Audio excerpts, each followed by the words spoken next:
What's happening, John Line, guys, and welcome to Distrust. This is a newer game. I think it came out August 23rd, 2017, depending on when you watch this video.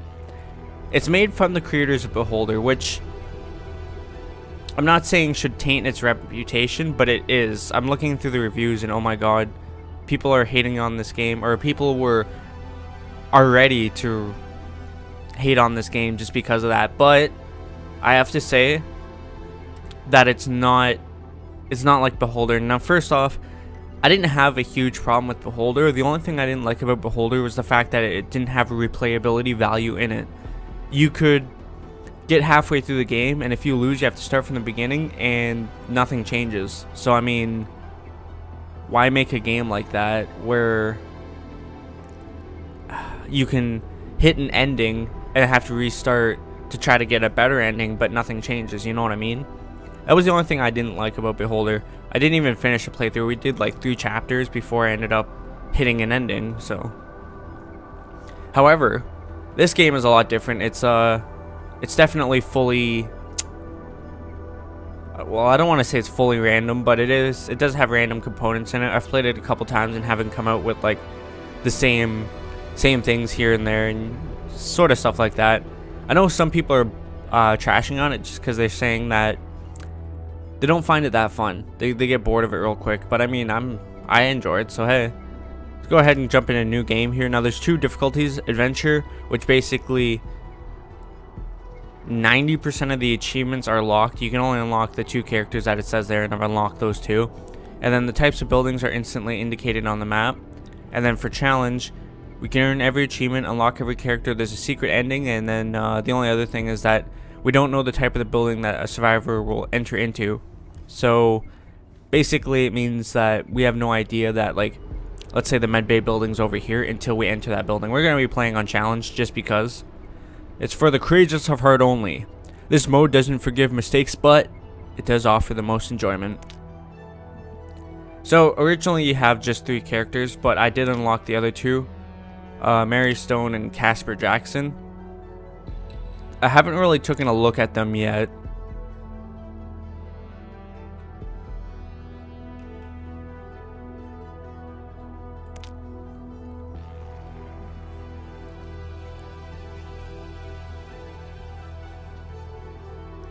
It's going to be a tough pick.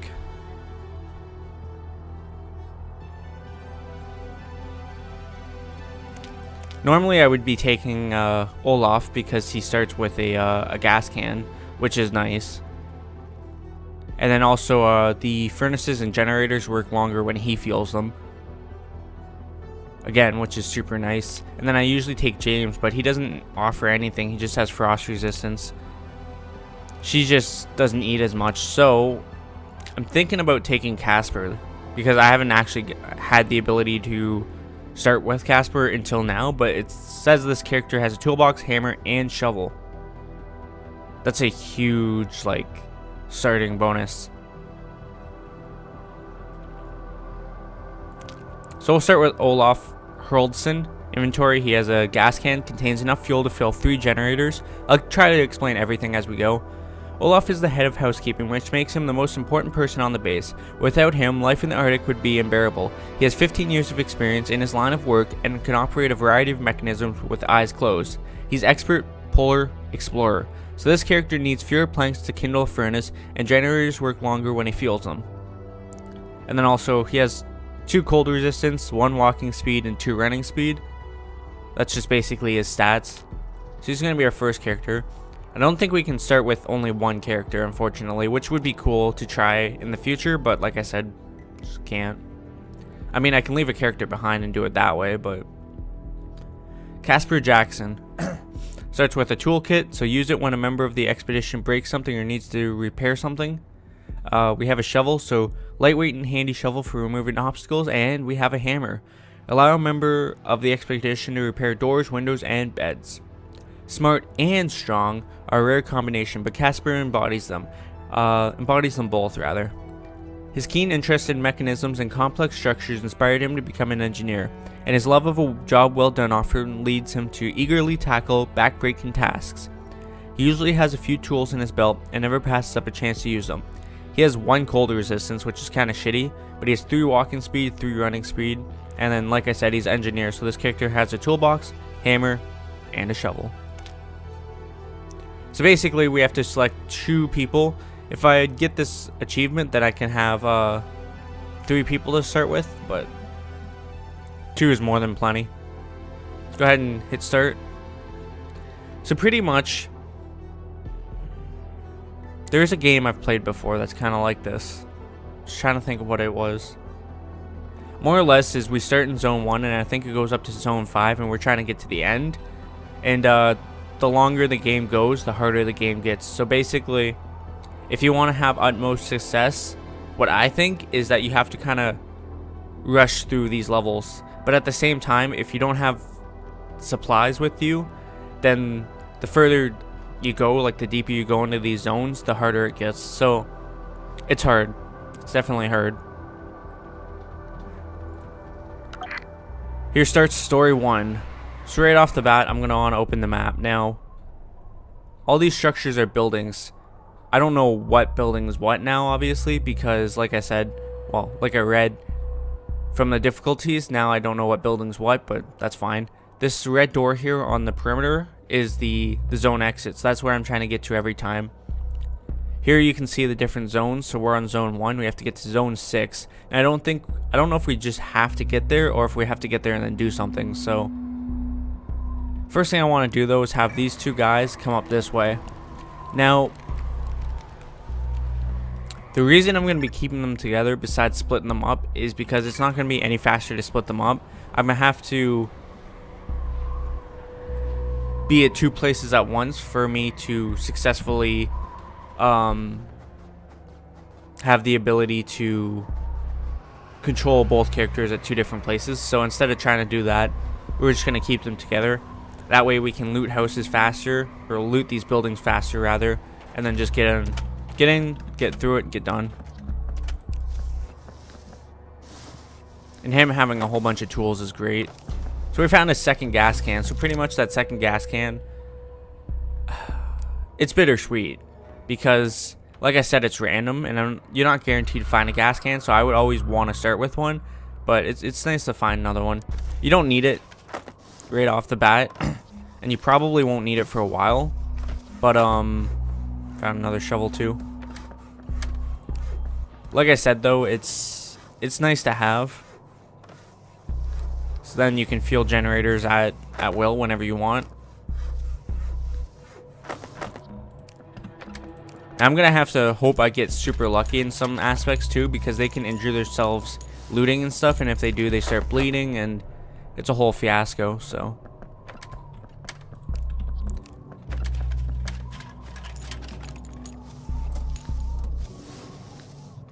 I'll loot everything in this place and then I'll take a look and see what I find. The only thing that was that I've done so far that hasn't really been explained is I've been breaking down these crates, and I'll explain it in a second. Here is the furnace and the generator. Basically, one keeps the building with electricity, the other keeps the building with heat. You only need the one. The only reason you'd want both of them is because if you're gonna like sleep in this building, that's the only reason I want both of them. I'm getting really good luck off the rip here, which is also bad because I have a feeling it may or may not go super bad for us really quickly. So I'll have to come back to that. We only have one saw and he's using it right now. So it looks like this place was just a warehouse. Oh, we have an axe. Okay, so I'm pretty much done here. So I'm going to open my inventory. So this is pretty much the premise of this, is try to power loot these places as fast as you can as you move on. That way you have supplies to deal with whatever situation.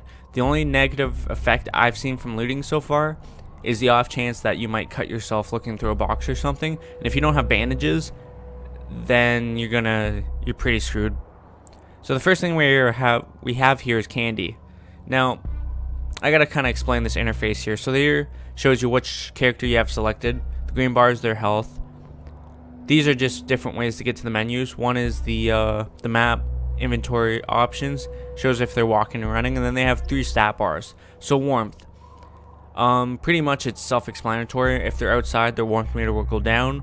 If it gets to the bottom, they'll start catching like hypothermia, and then you have to try to heat them up, or it's going to be a negative effect, and you'll see the repercussions of that after. You have stamina, so pretty much it's their, I wish they'd call it something else, because it makes them seem like they're out of breath, but it's not just necessarily that. It's as you can read there, it's actually their sleep. So I would say it's their tiredness rather. And then the satiety, I think it's pronounced. Anyways, it's their hunger. So when this bar goes down, it's not the end of the world. You can still play with this bar and empty, but you start losing health whenever any of these bars is at 0. You'll start losing health slowly over time. So you want to make sure they're never at 0. For the stamina, it's bad if it's at 0, because then you'll start getting negative effects, and I think you can have up to 3 at most stack, and it's just, it makes the game harder. And then for hunger, you just get hungry, and same thing, it brings down your health. So basically candy is good for a quick snack, so it will move up the hunger bar a little bit. Bandages, we need to stop bleeding. We need the wood to fuel furnaces and to repair things. And I don't need wood right now for the first couple zones, but it's good to have a stockpile. So coal, same thing, we need coal for not the furnace, but the generator, I think. No, we need coal for the furnace too. You can use one of 3 different fuels for the furnace. The gas is for the generator. Now we found our first jacket. I think he had the crappier, yeah. We'll give him that. Basically, it just gives him more warmth. Cigarettes really don't do anything. It slows down hunger, but obviously, I mean, it's not the best thing to use. And then a grindstone is used for repair, if I'm not mistaken.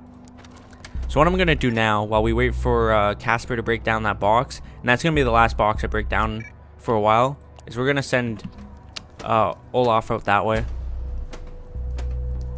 Cool. Now that I have like 11 planks, I won't really need planks for a while. So I think it's safe to say, you know, I can chill out. And then that way I don't have to worry about injuring myself or anything like that. So this is the med bay of the area. Now we're going to find notes all throughout the game, and they're useful the first time, then there's something to read. So I'm definitely going to be doing a couple playthroughs. I'll read them this first time, but if you want to read them again after in another playthrough, I'll stop for a second so you can pause it, and then we'll keep going. Anomalous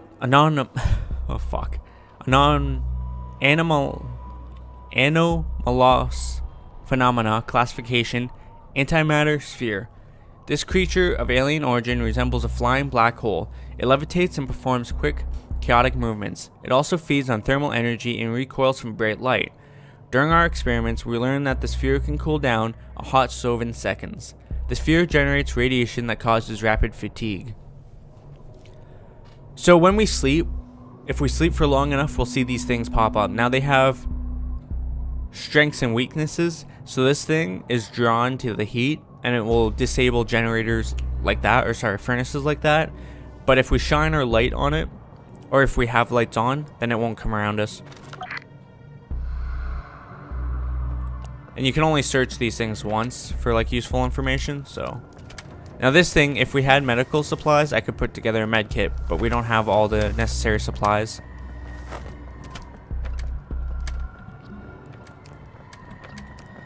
Like I said, I'm not going to be breaking down any more boxes now. That way I still have my tools for later, and so I don't have to worry about risking cutting myself.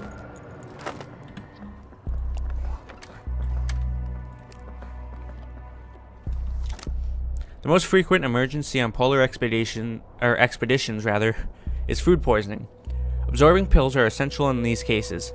Cuts happening less often, and medical units always have bandages on hand. For frostbite and colds, use the first aid kits, which contain components specifically made to remedy these problems. For emergencies, the base contains pre-measured doses of adrenaline for intracardial injection. If someone is in a coma, Adrenaline will resuscitate him or her so you can safely bring them to the hospital.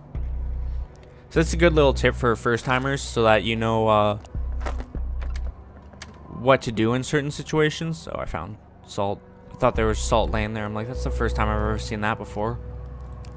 I think we've pretty much looted this entire base. We haven't been able to determine what brings about the materialization of the anomalies,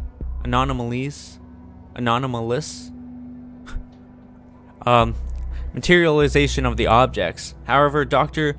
Ishimura proposed a compelling hypothesis. According to his data, the materialization occurs in the presence of the high concentration of delta waves produced by the human brain during sleep.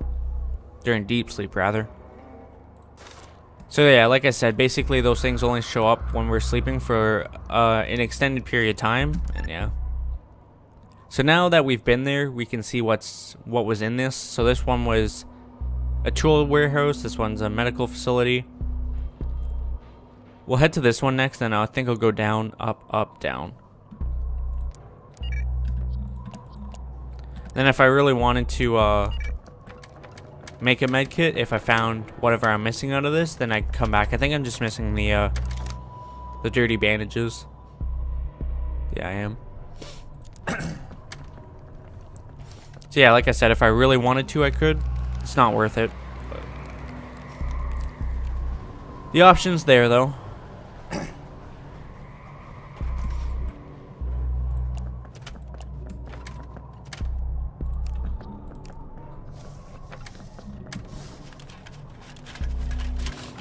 I'm surprised with how little I've had to run into so far.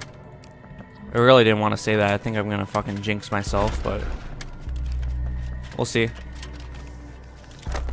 Those creatures are man-eaters. People are going to sleep and never waking up. We're trying to stay awake. I hope it keeps us safe. As we play on, I'm pretty sure we'll come across other creatures, but find out later. So this is the first door here. Now to open doors, there's there's 4 different options. You can either use the keys. We don't have the keys set right now, so we can't. And it takes the longest. We can lock pick it, which will open the door without breaking it, obviously. I think it's the second longest. We can break the door with like a crowbar, like pry the door open, which is one of the fastest ways, but it's bad if you do it to a main door because then the heat will seep out. So then you'd have to repair the door. It's decent if you use it inside the buildings. Doesn't matter. And then last but not least, you can shoot the handle, but I don't think you can repair that. But it is also the fastest, so it's bittersweet. So here's our first locked door, and like I said, we don't have the keys yet, so we're gonna go ahead and pick that. Here's a bed. I can fix it one of 2 ways: with the toolkit, which only takes 1 plank, then, or the hammer, which would take 3. In either case, I'm not actually gonna use the bed. I'm gonna try to do this whole first zone without sleeping. So we're just gonna ignore it for now. And there's ways to get around sleeping, which you'll see shortly. Alright, so let's go head down this way.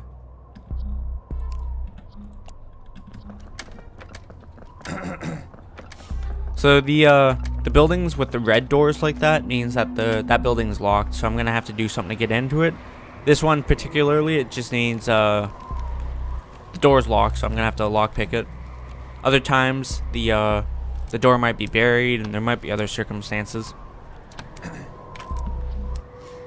Looks like Casper's warmth isn't going down as rapidly now, which is nice. It's still going down really fast, but better now that he has a light jacket at least. Okay, so start looking around.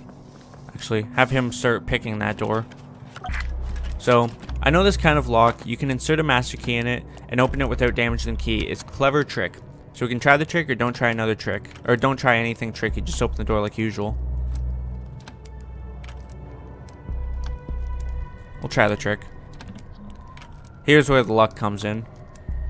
And we had good luck. Success, the door's open and the keys are undamaged. You can open this door for us too. This is why I like having the survivors stick together. It helps us get through buildings way faster. I tried the first time I tried this game, I tried having my survivors split up because you figured, hey, if we just split up and take a building, it'll go much faster. Not always the case. Jones, I've ordered workbenches for the shops. They'll be delivered and installed in every warehouse in the zone soon. My guys will finally be able to repair their tools instead of having to order new ones every week. Mitch.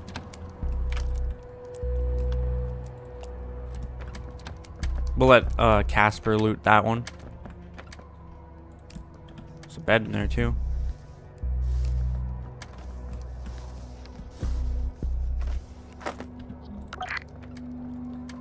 Need a lockpick or a crowbar to open it. We'll go with the crowbar, so I can save my lockpicks for like outer doors and stuff. Now I can take the key to the exit and get out of here. So,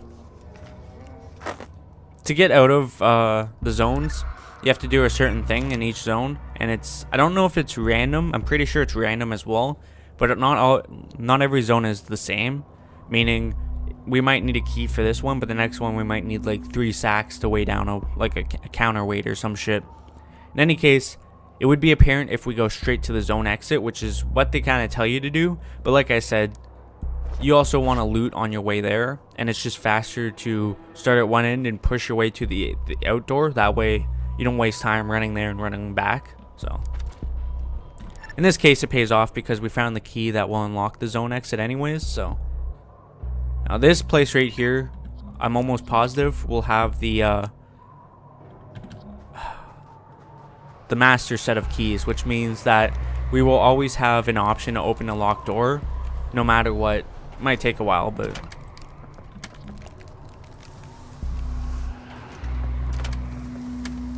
it's in here somewhere. Know it. There we go, right there. So like I said, with that, now we can unlock any door we want.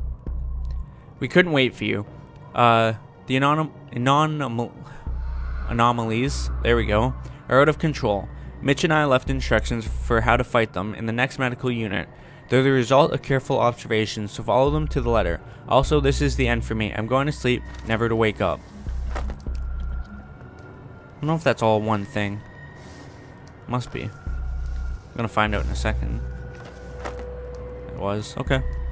The only thing I would say, the only downfall I have about this game right now is the lack of ability to do stuff with your inventory. And I say that meaning this, that I have 3 light jackets now. Let's say I never get a third person. I should be able to break this jacket down, but there's not any situation or any part in the game, as far as I'm aware, that you can do so. And just things like that. Like, you should be able to use the tape if you don't have bandages and stuff like that. Alright, so let's head to this one next. Let's go ahead and lockpick it. Ideally, that building we just entered should have been the first building I entered, but like I said, we had good luck and we managed to get through without having to need that key ring, so.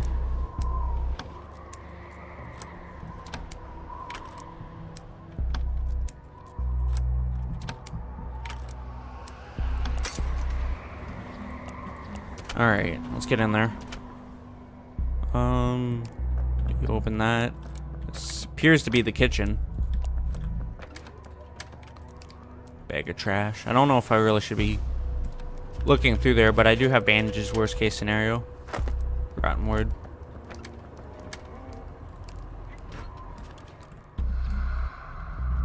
Now as for here, this is a good place to stop for a little while because we can make food. That's important because we're gonna get hungry and we're gonna want and need food. Now, I don't know offhand if we make a whole bunch of food here. Damn, he got himself cut. So, to fix that, get some bandages and let him apply it. The difference between sterile bandages and dirty bandages is if you put on the dirty bandages, I think he can get affected, but I also know that it has a chance of not working too.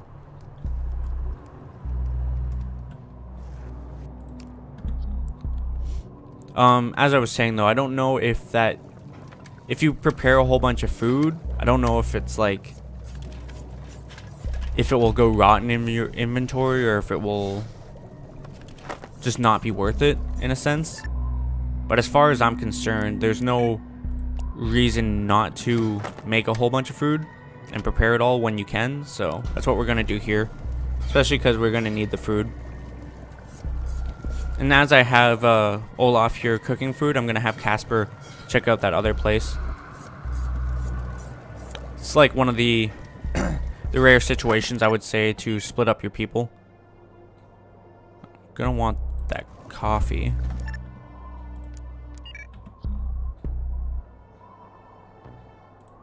Basically, I'm just gonna watch down here to see where they're at with their stuff.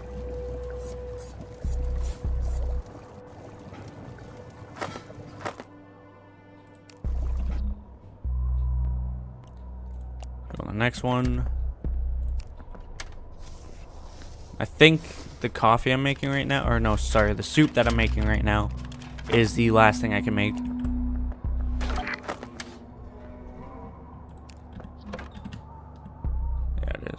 So he's super tired.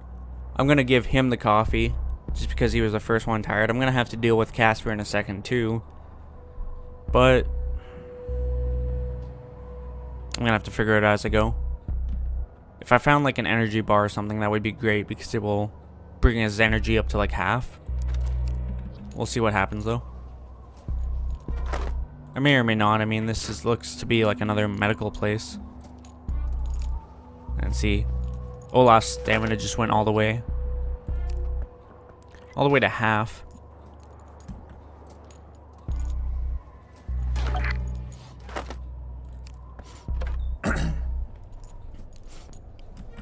But yeah, now I'm entering like dangerous territory with this because, like I said, for one, the health bar is slowly gonna start going down, and then the other problem is that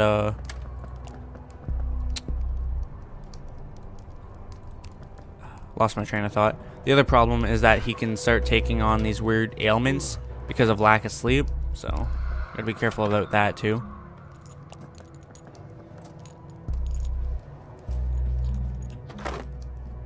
Just want to make sure I don't have anything to give him.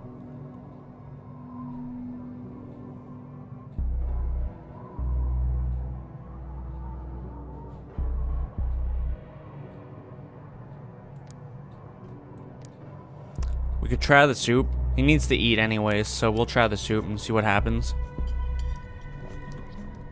No, it didn't even... Gave him health, but it didn't give him, didn't give him any energy. Yeah, so right now we're just gonna have to deal with it. Really, I should sleep now when I have the chance.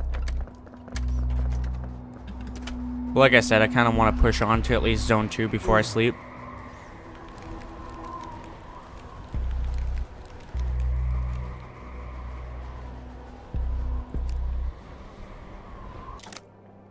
I left the key to this passage in an old jacket in my private quarters. I'm gonna get it and then return. Don't wander off.